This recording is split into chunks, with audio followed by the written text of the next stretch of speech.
या देवी सर्वभूतेषु मातृरूपेण संस्थिता नमस्तस्मै नमस्तस्मै नमस्तस्मै नमो नमः।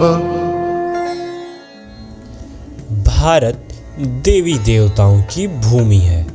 यहाँ कई सारे देवी और देवता विराजते हैं और जितने सारे देवी देवता उनसे जुड़े उतनी सारी किस्से और कहानियाँ।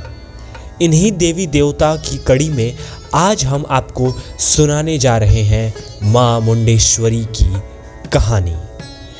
मुंडेश्वरी मंदिर बिहार के कैमूर जिले के रामगढ़ गांव के पंवरा पहाड़ी पर स्थित है।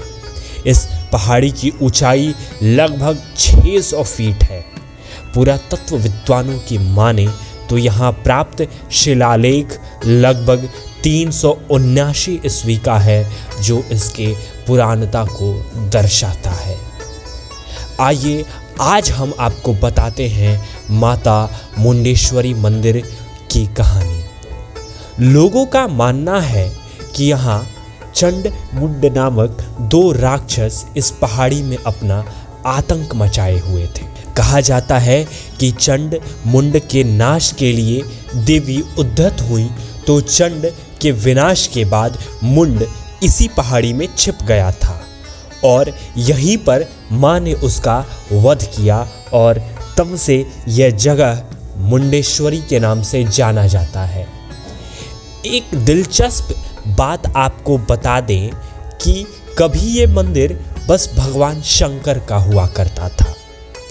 चंड और मुंड जो दोनों राक्षस थे वो भगवान शंकर के बहुत बड़े उपासक थे और उन्होंने शंकर की पूजा आराधना के लिए इसी मंदिर में भगवान शंकर का शिवलिंग प्रस्थापित किया था और उसकी पूजा किया करते थे।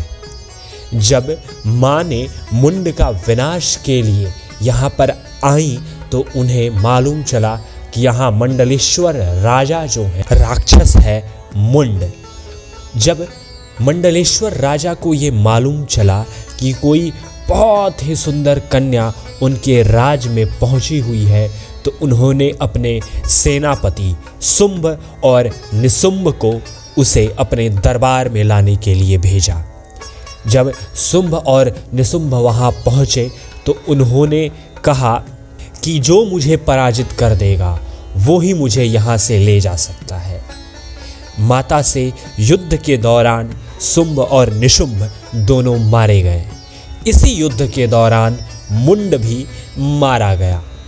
तब से माँ मुंडेश्वरी के नाम से यह जगह जाना जाता है और माँ मुंडेश्वरी यहीं पर विराजती हैं। आपको बता दें कि जो अभी ये मंदिर दिख रहा है कभी ये 2 मंजिला हुआ करता था, लेकिन औरंगजेब ने इस मंदिर को ऊपर से तोड़वा दिया। एक और दिलचस्प बात इससे जुड़ी हुई है कि मंदिर का गर्भगृह यानी कि मंदिर का जो मुख्य हिस्सा है वो मंदिर के नीचे है। मंदिर में प्रवेश करते ही दाईं तरफ एक गुफा है जिसे सरकार द्वारा बंद कर दिया गया है।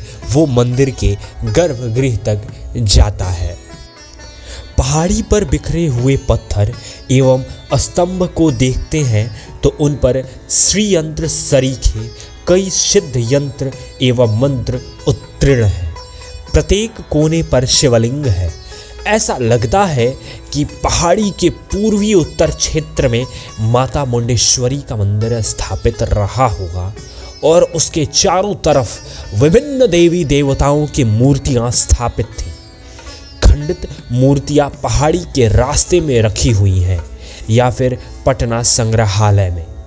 जैसा कि शिलालेख में उल्लेख है कि यहाँ एक स्थान एक गुरुकुल आश्रम के रूप में व्यवस्थित था। पहाड़ी पर एक गुफा है जिसे सुरक्षा के दृष्टिकोण से बंद कर दिया गया है। इस मंदिर के रास्ते में सिक्के भी मिलते हैं और तमिल सिंहली भाषा में पहाड़ी के पत्थरों पर कुछ अक्षर भी खुदे हुए हैं।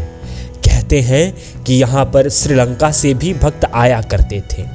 बहरहाल मंदिर के गर्भ में अभी कई रहस्य छिपे हुए हैं, बहुत कुछ पता नहीं है। बस माता की अर्चना होती है, भक्त माता एवं महादेव की आस्था में लीन रहते हैं।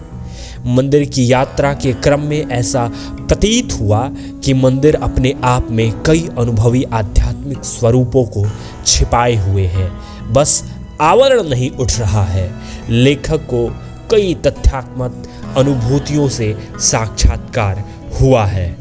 माता मुंडेश्वरी की महिमा जितनी महान है, उससे भी कई गुना महान है उनके भक्तों की महिमा।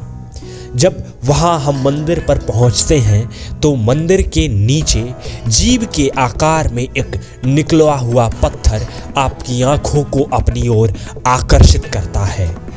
इस पत्थर का नाम है जिभिया पहाड़। क्यों नाम है इसका जिभिया पहाड़, हम बताते हैं आपको। जिभिया पहाड़ पर एक साधुनी रहा करती थी जिसका नाम था जिभी। जिभिया जो साधुनी थी वो रोज माता का पूजा किया करती थी। माता की पूजा के पश्चात वो वहीं पर रहती थी और हमेशा माता की और महादेव की भक्ति में लीन रहती थी।